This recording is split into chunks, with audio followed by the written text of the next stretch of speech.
Welcome to the Hunt Family Farm YouTube channel. Thank you so much for tuning in. My name is Victoria Hunt and I am the resident beekeeper here at Hunt Family Farm. Unfortunately, today we are not on the farm checking on the bees as I would have hoped because we are experiencing some bad weather. But I'm hoping that in the next couple of weeks, I'll be able to get out there again and give you all some footage of the bees. We are getting ready to go into the colder months, so we'll need to go out and check and make sure that the bees have enough honey stored for the winter, and see if we need to add anything like candy boards or pollen patties or anything of that nature to make sure that the bees can try to survive through the winter.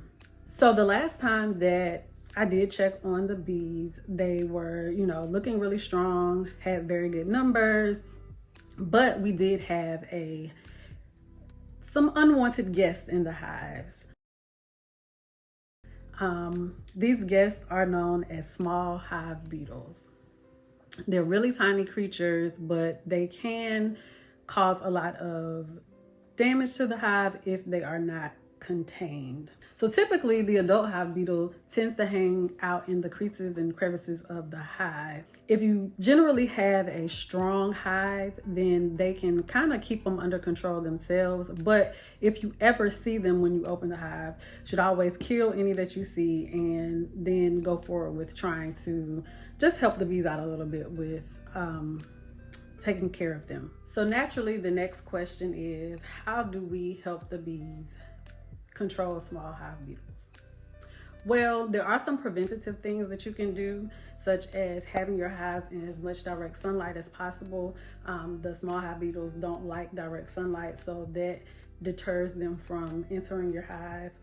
A lot of people will cover the ground around their hives with various materials that will block the larvae from actually being able to burrow into the soil. So, people use gravel, people use like outdoor carpet, landscaping, plastic. All of those materials will help keep the hive beetles from being able to burrow into the ground so that they can, further their pupation process. Another thing that we can use also is either diatomaceous earth, and that can be harmful to the bees because it's harmful to all insects. So if you're using that on the ground, you definitely want to make sure that you put it down when all the bees are in the hive, and go ahead and add some water to it so that it soaks into the soil. And what will happen is the hive beetles, once they burrow into the soil, with the diatomaceous earth being there, it's supposed to kill them.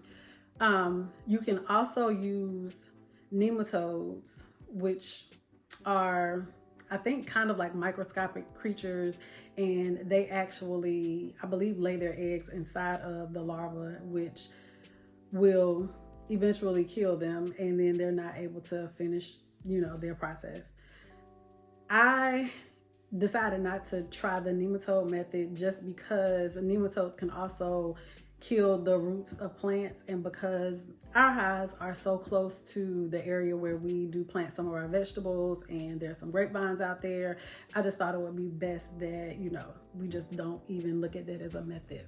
We've gone over some of the preventative methods, but what do you do when you already have the beetles in your hive, right? So, some people swear by this method where you use either unscented dryer sheets or unscented Swiffer sheets, and the hive beetles are supposed to get caught in the sheets.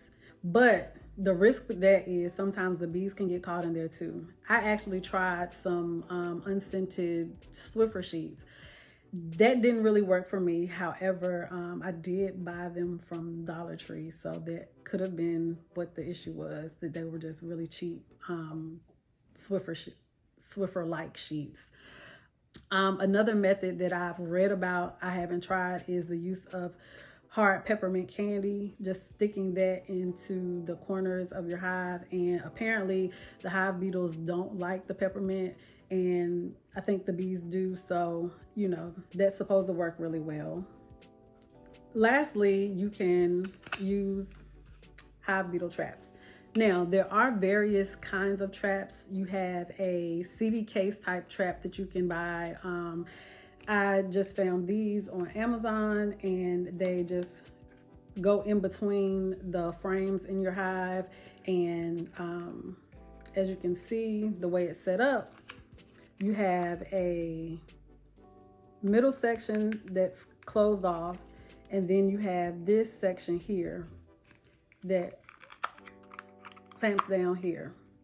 And what happens is you put bait into this middle section right here, and the hive beetles are attracted to the bait, so they'll come to the trap. And then it has holes up here.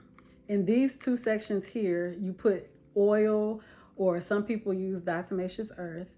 But either one that you decide to use, any kind of oil, mineral oil, some type of vegetable oil, once the beetles crawl over this open area to try to get to what's in the middle part, they fall in there, and then of course they die. It's kind of the same concept with the other types of traps that they have out there. And today what we're going to do actually is make some bait to go into this middle portion of the hive beetle trap. So to make this bait, we need a quart jar to hold the bait. We need some overripe bananas, and I went with these little baby bananas only because they were the only bananas in the store that were actually really, really ripe already. So otherwise you would just use a regular banana.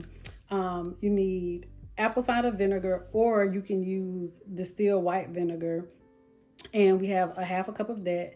If you are using distilled white vinegar, you will need twice the amount of banana peels. We also need a 1/4 cup sugar and a cup of water.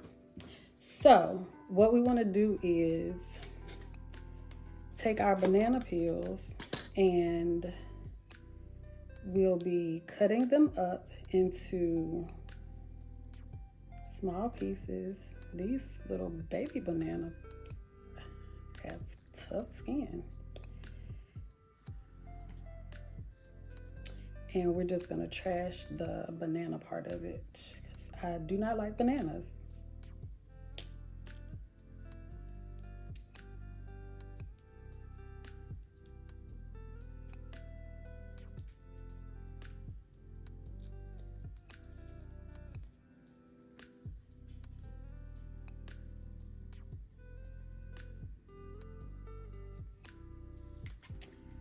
So I'm actually probably going to need some more banana peel, because I am using the distilled white vinegar. Initially when I bought these bananas, I thought I would be using the regular apple cider vinegar, which I bought and I actually left in my car. And since it is raining outside, I'm not gonna go get it. We'll just do it with the distilled white vinegar, and I will make adjustments later. Oh, we need to get this sticker off. Doesn't serve a purpose. And we'll just cut this up into small pieces.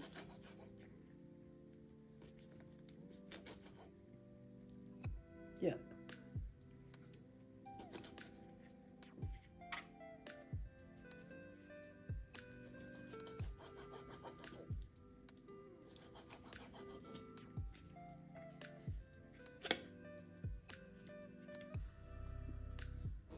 Now that we have our bananas all cut up, we are just going to mix everything up in this jar. And once everything is in the jar, you have to let it sit and ferment for approximately 2 weeks. And then once you have it all fermented, it's just available to use whenever you need to use it. So let's pour all of the ingredients in our jar. That was my sugar. Here is my water. And then we have our vinegar.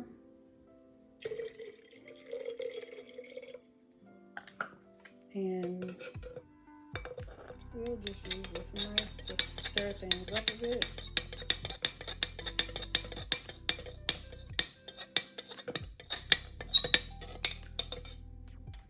And then we just put our lid on and we're all done. We'll let this sit for 2 weeks, and then you can store this mixture in the refrigerator.